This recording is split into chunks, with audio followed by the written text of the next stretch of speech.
நீங்க கீழ பார்க்குற ட்வின்ஸ் தான் ரொம்ப உலகத்திலேயே வினோதமான ட்வின்ஸ். இவங்க பார்த்தீங்கன்னா, பார்சிலோனா அப்படின்னு இவங்களுக்கு இந்த 2 ட்வின்ஸ்க்கு வந்து பார்த்தீங்கன்னா, ஒரு 1 வயசு இருக்கும்லேருந்து ஒரு வித்தியாசம் நோட் பண்றாங்க இவங்களோட பேரன்ட்ஸ் என்னன்னா, ஒரு பேரன்ட்ஸ் கிட்டலாம் இன்டராக்ஷன் பண்ணுவாங்கல்ல, ஏதாவது விளையாட்டுக்காரனா சிரிக்கிறது, அந்த மாரிலாம் எதுவுமே இவங்க பண்ணவே மாட்டாங்களாம். இந்த 2 ட்வின்ஸ் பார்த்தீங்கன்னா, இந்த 2 பேருக்குள்ள மட்டும் தான் பேசிப்பாங்களாம். யாருகிட்டயுமே வெளிய இன்டராக்ஷனே பண்ண மாட்டாங்களாம்.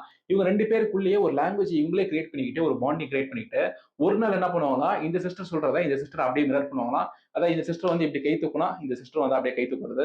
அடுத்த நாள் என்னன்னா, இவங்க சொல்றத இவங்க அப்படியே கேட்பாங்களாம். இப்படியே இவங்களுக்குள்ள ஒரு பாண்டிங் உருவாக ஸ்கூல்ல போய் சேர்க்கறாங்க. இவங்கள வந்து இங்கிலாந்துல இருக்கறனால எல்லாருமே வெள்ளையா தான் இருக்காங்க.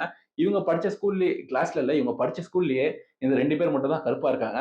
சோ அதனாலே ஒரு ரேசிசம் ஃபேஸ் பண்றாங்க. இவங்க ஸ்கூல்லலாம் என்ன பண்ணுவாங்கன்னா, கிளாஸ் முடிஞ்ச உடனே இவங்கள மொத ஆளா ஸ்கூல விட்டு அனுப்பிச்சுருவாங்களாம். ஏன்னா அப்பதான் இந்த ரேசிசம்லாம் ஃபேஸ் பண்ண மாட்டாங்க அப்படின்னு. சோ வந்து இவங்களுக்கு உள்ள அந்த மத்த வெளி உலகத்து மேல ஒரு வெறுப்பு உண்டாகுது. வெறுப்பு உண்டாகவும் யார்கிட்டயும் பேசவே மாட்டாங்களாம். இவங்களுக்கு அப்படியே ஸ்லோவா போக போக டீனேஜ் 18 வயசு ஆயிடுது. 18 வயசு ஆகுறப்ப என்ன பண்றாங்கன்னா, இந்த ட்ரக்ஸுக்கெல்லாம் அடிக்ட் ஆகுறாங்க. சின்ன சின்ன பெட்டி கிரைம்ஸ்லாம் பண்றாங்க. சின்ன சின்ன திருட்டு அந்த மாரி விஷயம்லாம் பண்ணும்போது, இவங்கள கூட்டிட்டு போயிட்டு ஒரு ஹை செக்யூரிட்டி செல்ல போட்டுர்றாங்க. போட்டுட்டு daily psychological classes, daily training இந்த மாரிலாம் குடுத்துட்டு, இவங்கள ஒரு டார்ச்சர் பண்ணிட்டே இருந்திருக்காங்க. ஒரு 11 வருஷத்துக்கு. ஓகே, இவங்க ஹை செக்யூரிட்டி செல்ல இருந்தது போதும். இவங்கள போய் லோ செக்யூரிட்டி செல்ல போய் போடலாம் அப்படின்னு சொல்லிட்டு, லோ செக்யூரிட்டி செல்ல போடுறாங்க. போடும் வந்து ஜெனிஃபர் அப்படின்ற சிஸ்டர் இறந்து போயிடுறாங்க. இறந்து போன உடனே இந்த ஜூன் அப்படின்ற சிஸ்டருக்கு ஒரு 2, 3 நாள் உடைஞ்சு போறாங்க. ஆனா அதுக்கப்புறம் சகஜமா எல்லார்கிட்டயும் பேச ஆரம்பிச்சுடுறாங்க. அது வரைக்கும் இந்த 2 பேர் இருக்கிற வரைக்குமே 2 பேருமே யார்கிட்டயும் பேசவே மாட்டாங்களாம். அப்புறம் இந்த ஜெனிஃபர் அப்படின்ற சிஸ்டர் இறந்ததுக்கு அப்புறம் இந்த ஜூன் அப்படின்றவங்க மட்டும் எல்லார்கிட்டயும் சகஜமா பேச ஆரம்பிச்சாங்களாம்.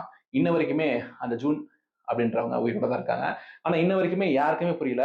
இவங்க ஏன் யார்கிட்டயுமே பேசவே இல்ல. என்ன சைக்காலஜி இதுக்கு பின்னாடி இருக்கு? என்ன மாரியான பாண்டிங் இது? அப்படின்றது யாருக்குமே எதுவும் தெரியல.